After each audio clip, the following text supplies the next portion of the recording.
Tere! Minu nimi Martin Rotmeister. Olen 2-kordne Eesti meister ja kuulun Predici Disc Team Europe ridadesse. Ja täna näitan, mis on mul kotis.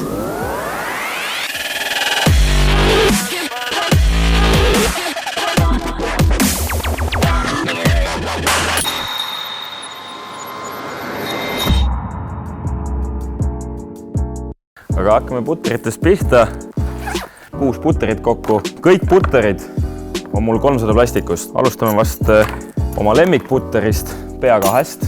Neid on mul kotis 4 tükki. See on vast mul üks kõige lemmikumaid, sest et siin on ka üks ilust stamp peal. See on mul kõige uuem PA2 kotis, mille lennujoon on veel suhteliselt värske ja suhteliselt ülestabiilne. Ja kasutan seda ainult korvile lähenemiseks, kui on tõesti vaja kindlat feidi ja tuuleväiksetes oludes. Järgmine Big Stamp PA2 ja seda ma kasutan ainult eeskäe lähenemisteks. Aga see ketas, jälle Big Stamp PA2. Seda ma kasutan enamus lähenemistel ja ka selliste 60–80 meetrit sirgeteks ja väga kontrollitud viseteks. Viimane PA2-4 on minu valge Big Stamp PA2. Minu puttimisketas, ma arvan, et see on mul putter olnud juba viimased 2–2,5 aastat. Ja see on ainult puttimiseks. Kui me niisama putime, siis ma ei luba seda isegi mitte kellelgi teisele kasutada, sest et see on minu lempar. Viimased 2 putterit on mul hästi sisse mängitud vana 300 plastikust PA1. See on selline suhteliselt pannkook juba. See ketas on minu jaoks täiesti hindamatu väärtusega, ma arvan, sest et saan teda Heiseris minema visata, ma saan teda Heiseri flippi visata, ma saan teda annukas visata. Ehk siis see ketas hoiab täpselt seda joont, mida ma talle annan.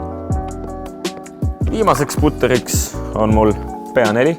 Üldjuhul kasutan seda üleminevateks lähenemisteks, kui oled näiteks kuskil võsas, sul on pisike koridor, sa tead, et sa saad ainult randmega visata. See on kindel relv selle jaoks. Läheme edasi approach seeria juurde, ehk siis lähenemisketaste juurde. Neid on mul kotis 3, 2 A2. Hästi ülestabiilsed lähenemiskettad. Ma võin tugevasse vastutuulde väga julgelt neid kettaid visata. Hoiavad oma joont, ei lähe üle. Kui ma tean, et ma viskan ta rahulikult flatilt välja, siis tal on kindlasti tugev feid lõpus. Ja miks mul on 2 tükki neid, on just sellepärast, et 400 plastik on veidi libedam ja mis tähendab ka seda, et ta skippab paremini.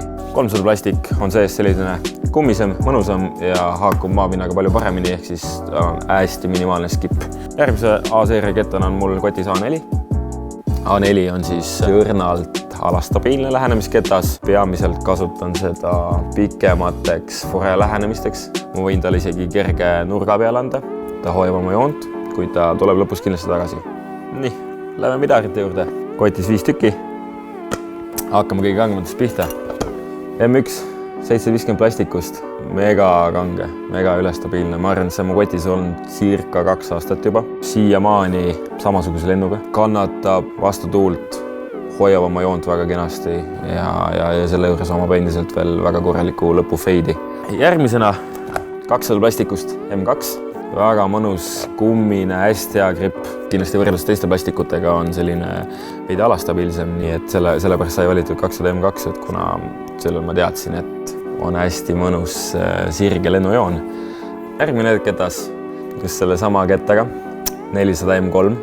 Sai visatud Tšehhis World Touri 3. ringil üks hole in one, 6. rajal 115 meetrit, nii et elu üks ilusamaid holareid sai selle kettaga visatud ja juba sellepärast on ta mu üks lemmikumaid. Aga kettast ise rääkides, siis ääretult usaldusväärne ja kindla lennujoonega ja omab sükest sujuvat lõpufeidi. Kui ma üldse M-seeriast räägin, siis ma arvan, et minu lemmik M-seeria valik on M4. Täna oma, kus ma ütlen, mitmekülgsusele. Mul on kotis 2 M4. 300 M4 mõnusalt sisse mängitud, mõnusalt alastabiilne, tagakäe annuka lähenemised, üleminevad pikemad visked toimuvad selle kettaga. Ja teine on samamoodi M4. 400G plastikust, mitte nii alastabiilne kui 300 plastikust. Ma võin teda Hyzeri flipist visata sirgeks ja läheb kergelt üle, aga samas flatilt välja visates ta jääb sujuvalt üle minema. Lähme fairway'de juurde. Neid on mul kotis kõigeks 3. Hakkame kaugematest pihta. 400 F1 kasutan kas siis Hyzeri viseteks, flatilt sirgeteks viseteks, sellised 100-110 meetrit, jällegi väga usaldusväärse lennujoonega. Järgmisena F3, 400 plastikust, selline sisse mängitum, sellisteks Hyzeri flippideks, väga mõnus sellisteks tunneli viskamisteks just ja lageda peal kasutan teda pikkadeks üleminevateks viseteks. Viimane fairway F5, 400 plastikust, minu lemmikketas minu kotis, väga sirge lennuga. Ma võin teda väga tugevalt välja visata flatilt ja ta läheb hästi kergelt üle ja hoiab oma joont ja tuleb ka hästi kiirelt tagasi, ehk siis põhimõtteliselt kui lennujoonena võtta, siis on ta väga tikksirge. Hübriidseeria ehk siis H-seeria, 2 tükki, H2, H3. Hakkame kangemas poisist pihta, 750 plastikust H2, täiesti flat top, hästi ülestabiilne, kasutan nii tagakäe jaoks kui ka hästi palju eeskäe jaoks, 70-80 meetrit fore lähenemised, samamoodi tagakäega kõrged spike Hyzerid või siis vastutuulde visked, kus ma tean, et mul on vaja kindlalt lõppu feidi või skippi. H3, 400G plastikust, sarnane H2-le, aga omab lihtsalt veidi suuremat feidi ja hõljuvust, aga põhimõtteliselt lennujoon on sama. Nii, lähme viimase seeria juurde. Driverid, neid on mul kotis 8, 400G D1, kõige ülestabiilsem distantsi driver mu kotis. 400G plastik on hästi mõnus, hästi kummine, aga samas piisavalt jäik ning vastupidav. Kasutan seda ketas vastutulde drivemisel. Üldjuhul ma seda ketast ei kasuta, et see on pigem siuke case by case olukordadeks. Järgmine, 400 plastik D1, hästi mõnus, usaldusväärne, ülestabiilne driver. Kannatab vastutuult. Kui ma tunnen, et mul on vaja minna pigem kõrgemalt tugeva Hyzeriga, siis D1 on see ketas, mille ma valin. Samuti kasutan seda fore jaoks, eeskäe jaoks, kui on vaja veidi pikemalt saada ja tugevat lõppu. D2, 3 tükki, CD2, 400 plastikust, leiab ilmselt kõige enim kasutust. Ma tean, et ma võin teda tugevalt visata kerges Hyzerist välja, ta tõmbab ennast sirgeks ja ta hoiab seda joont väga pikalt ning seejärel sujuv feid tagasi vasakule. Väga usaldusväärne driver ja samuti hõljub piisavalt kaua, nii et kogub mõnusalt distantsi samas all. Järgmine D2, selline kirju tai.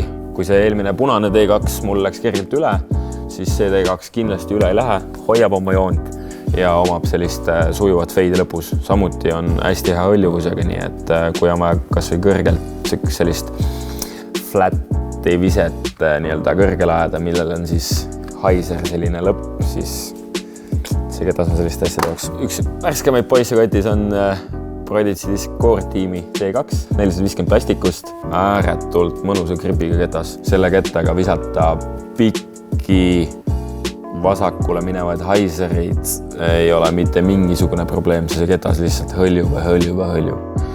D3 on mul kotis 3 tükki, 400 plastikust D3, selline roosa, 169 grammi, on omajagu sissemängimist saanud ja on hästi alastabiilne. Et pigem ma kasutan seda tuulevaiksetes olukordades kas siis tagakäe rolleriteks või siis taevaannukateks niimoodi, kui ma viskan hästi kõrgele taevasse annukas välja, siis ta jääb niimoodi sujuvalt üle minema ja saan hästi kõrgelt nii-öelda nurga taha viskeid teha selle kettaga. Järgmised D3-d, 400 plastikust D3, 169 grammi, minu koti kõige kaugemale lendav ketas. Hyzerist välja visates flipab üle kindlasti, jääb sujuvalt üle minema ja vastavalt siis kõrguse andmisele jõuab ka ta tagasi tulla. Pigem kasutan tõesti ainult siis, kui on ruumi kasutada. Viimaseks mul kollane 400G plastikust D3.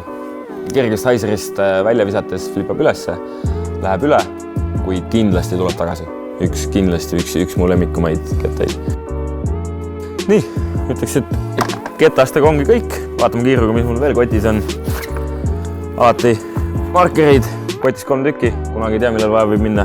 Kirjutusvahendid, 2 pastakat, 1 marker, 1 pliiats. Skoori vaja alati täita, igaks üks olgu topelt. Alati mitu rätikut, mine tea, kuhu ketas läheb, tahad käsi pühkida, mis iganes. Akupank, kõrvaklapid. Kuna mul on probleemid kuivade huultega, siis huulepulk. Ning selline mõnus Gasalli trenni stressipall, millega saab selliselt hästi mõnusalt omal lihaseid näppe soojaks pumbata enne viskeid. Pluss veel väiksed backtagid ja kotiks endaks Preditsi Disk PP1. Selline see kott oli. Tänks, et vaatasite.